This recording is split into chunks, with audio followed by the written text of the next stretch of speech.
I hate raising my voice, but listen to me when I say this, because I don't know what you're getting from the media. I don't know what you're getting from yourself, your friends, or your outer world. Your moo pee pee, your poom poom, your shrine, your throne is not a community center. What? Yeah, it's not a community center. You're not out here doing community service for these boys because you feel bad for them, because you're trying to fix them.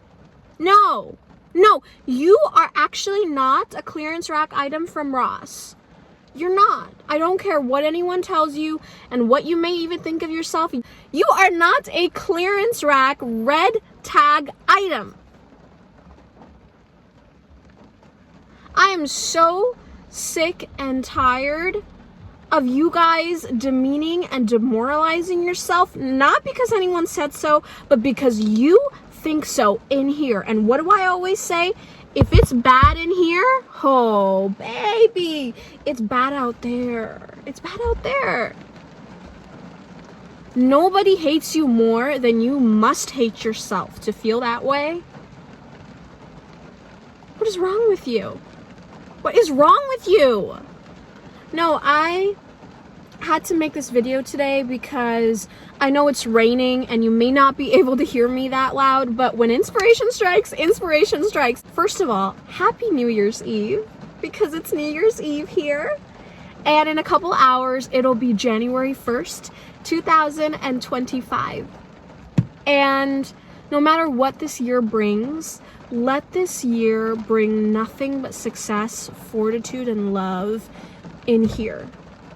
More than anywhere else, because once it's in here, it's gonna be everywhere. Real chat, I had a friend that I've been knowing since I was literally a teenager when I knew this person, and this person is now 36, almost, no, they're about 37 now. So they're in their early to mid 30s. I met them when I was a waitress at Houlihan's, and at the time he was very sweet, and I always knew him as someone to be very, very, very respectful of me and my morals and my character, and he was just, for me, he was a good guy. Now at that time, I wasn't asking anything from him. If he asked something from me as a friend, like, hey, Afrina, I need you to do this, I need you to do that. Okay, so I remember at one point, like 2 years, this was 2 years ago? Yeah, this was 2 years ago. He had told everybody at his office that he was talking to me, and he was like, Afrina, can you please, like, I basically told everyone about you. Mind you, we were not talking. Like, we were not talking, girl. No. I was definitely busy with my life and my school. It's not my cup of tea. But he was like, Afrina, can you please, like, save me and, you know, come over here? So basically, I elevated and pumped up his image because I was there for him every time he needed me. I drove, I ran my mileage, I did makeup, I dressed up, I did the whole shebang. So basically, today, 2 years ago, I was with him at his New Year's party, making him look amazing. And when I tell you, this guy took me everywhere and introduced me to everyone. Guess what his okay, so he was the manager of the food services department, and he ran that whole area. Guess what his manager told me? She was like, oh my god, I never thought I would see you. You're actually real?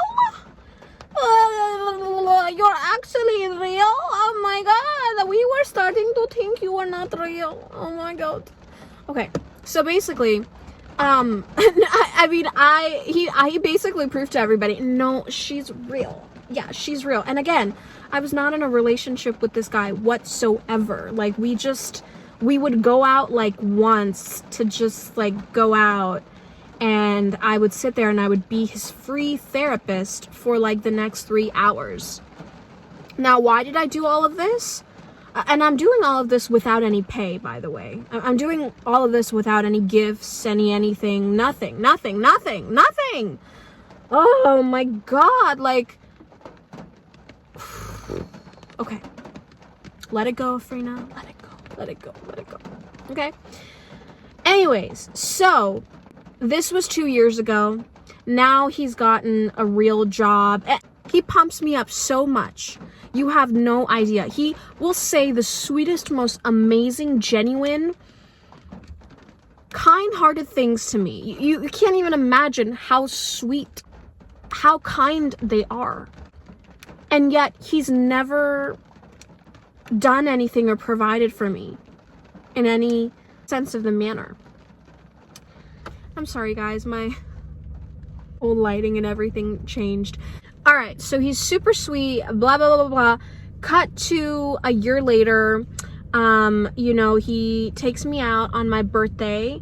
And again, these aren't any like lavish, rich dates or anything like that. They're literally at the place where he works. So none of these places are like incredible places where he's spending rack on me.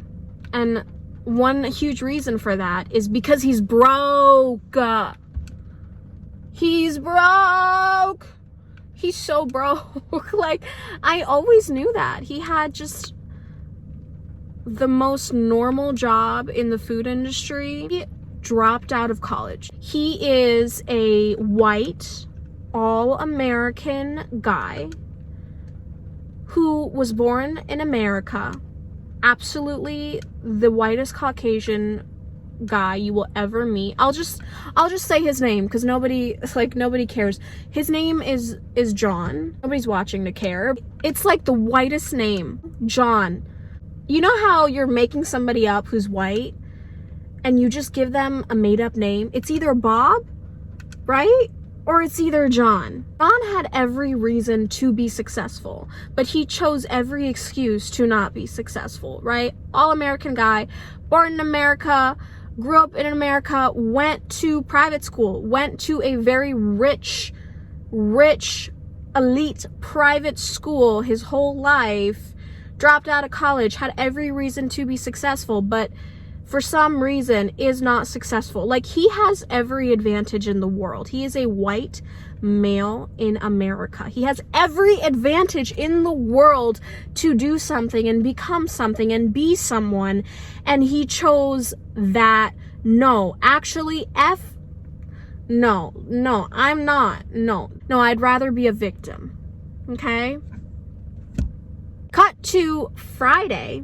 Today is Tuesday. It's New Year's Eve. He texts me, hey, Afrina, I was wondering if I could see you on Sunday and, you know, maybe we could go out for food or something like that, da da da. Usually, always, almost always, I would say yes, right? I hadn't seen him again. Like, keep in mind, the last time I saw him was last year on my birthday. I haven't seen him since. So it's been a year since I've seen him. More than a year since I've seen him. And I don't text him either. Like, I'm okay. I'm not that desperate. And I say, at first I'm like, okay, you know, no problem. Like, it's been a long time and I don't go out either, right? I'm on break from school. I'm pretty much stuck at the house. I work out, then I give up, and then I work out again, then I give up. So honestly, I don't go out very much. I was like, you know what? Okay, great. Let's go out, right? Yeah. Okay, fine. Sure. I told him, I was like, is there any other day you're available? Because maybe that day may not work out for me. And he was like, I don't know yet, but I just know I'm available that day. So I said, okay, great. It's sunny, it's bright, it's great. I said, okay, you know what? Why don't you invite me the next time or whatever time you're free and I'll say yes for Sunday. And he was like, okay, great. And then we go to talk extra, which was not needed, but we went to go back and forth and talk extra. Anyways, I ended up confusing myself and he ended up being me on read for the whole night, okay? Which, first of all, disrespectful, all right? Like, you don't need to leave me on read, sir. You can answer my text, okay? You're not that busy. We all know you don't have going on in your life, okay? Long story short, I started doing this thing where I was like, you know what, let me try testing people in my life to see if all the years of my loyalty and my kindness actually did something, or were they just using me and I was just being there to be used. And if they are using me, that's not their fault, that's my fault, because if they're gonna be the user, I should at least be using them also. But if I'm not using them and they're just using me and I'm letting myself be used, that is my fault. If my life is good, it is my fault. If my life is bad, it is also my fault. So I knew that was my fault. It had nothing to do with him, okay? I will probably pin the screenshot somewhere. I literally asked him a test question. Like, you know, those dummy questions? I literally asked him one of those dummy questions to see how he would respond. Tell me why this idiot, broke, dusty, musty, crusty, busty little white boy. I'm genuinely, more than anything, I am mad about the fact that he knows me well enough to not say this type of stuff. Like, he knows me well enough to not say that to me. And that's exactly what he said. Yeah, it's not your birthday. It's not your birthday. And I don't do Christmas presents. After that, I was like, first of all, you failed the test. And I had this guy one time tell me that I fail your tests on purpose. I was like, good, because I accidentally came to you from the luck of the draw, and I was here accepting the lowest of the lowest, barest of the bare minimum. And the fact that you're failing the test on purpose is great. Goodbye. Thank you so much, God, for saving my time, my energy, my makeup, my patience, my dress. There's no way that I am going out with a guy who has the audacity to say something like that when they've known me for years and I've done so many things for you for so many years since I was a literal kid, and I've always been your free therapist for years. And you're gonna say something like that to me? How dare you? I've never asked anything from him before. I've never asked him anything before. And if he had responded in the right way, hey, Afrina, yeah, like, what's up? What do you need? You know what I would have told him? I would have told him, remember those little greeting cards you used to give me and you used to have like such cute things that you used to say to me and write to me? I just want that. I would have said something like that because I don't need anything. If he actually had status, if he actually was a successful provider, maybe I would feel comfortable asking him for something. But because I know who he is, I know he's broke, like I know he can't do much, I would have literally either not asked him for anything at all. I would have been just like, never mind. Or I would have been like, yeah, just give me a greeting card, because that's predominantly what he's only ever given me. Apart from the one time that he put gas money in the card. One time out of all the years I knew him, because I drove 2 hours. Don't ask why. I was coming home back from school, and instead of going home, I went to attend his event because he needed me, because he was like, Afrina, please save me because I told all these people about you. This was the New Year's party I was telling you guys about 2 years ago. Just ridiculous. It was just ridiculous. I was like, thank you so much for, first of all, my mom won't have to yell at me anymore because I'm leaving her. Thank you for that. I will be able to spend time with my family. Thank you for that. And I will be able to save the hundreds of dollars that will be going onto my face to look clean, polished, beautiful, elevated, sexy, and well-dressed and well-kept for you. Because that's what I would have done. I would have done my hair. I would not look this gross, dusty, busty, and crusty in front of him. I tie my hair up, I look good, I tame my hair, I put hairspray, I do my eyelashes, I do my eyeliner, I do my makeup, I use La Prairie foundation, that's over $1,000. I use La Prairie powder underneath my eyes. The best lipsticks, the best glosses, the best lip liner, the best blush. I'm using those things to look good, to look presentable for you only, for you only. I am dressing up in the finest garments that I can afford. And what do you say to me? Maybe food. Maybe food. What the hell is maybe food, dude? What the hell is maybe food? First of all, look at me. Look at me. I don't need any more food. Okay? Let's be honest here. I don't need any more food. I'm good with the food, dude. I'm good with the food. My mom is waiting at home, stuffing me with 8 to 9 meals on the daily. I'm good with food. My other extended family also has food anywhere, from anywhere, any restaurant, any place, any bar, anywhere I want food from. They are ready to spend money on me. They take me out. They want to give me all the food they give me, and then they have extra food at home. I don't need any more food. I don't need maybe food. What the hell is maybe food? It's, oh, maybe if you're hungry, maybe if we're hungry, then we'll get food. If not, you'll just be my free therapist for the next 3 hours. What? I'm not wasting over 1K on my face, over 1K on my dress, and then over 1K on the jewelry that I'm gonna wear, so that you can say maybe food, and then when I want to see your reaction to the one time I've ever asked you for anything, tell me, oh, no, it's not your birthday. I don't do Christmas gifts. No. Like, this is exactly why I've grown to hate broke men. Because not only are they broke themselves, they will break you. They will break you. Look at how anxious and angry I'm getting. This is what happens when you settle and when you deal with broke men. I shouldn't have even responded to him. But I did. You know why? Because I'm nice. Because I'm nice. You know where kindness got me? Nowhere, dude. Nowhere.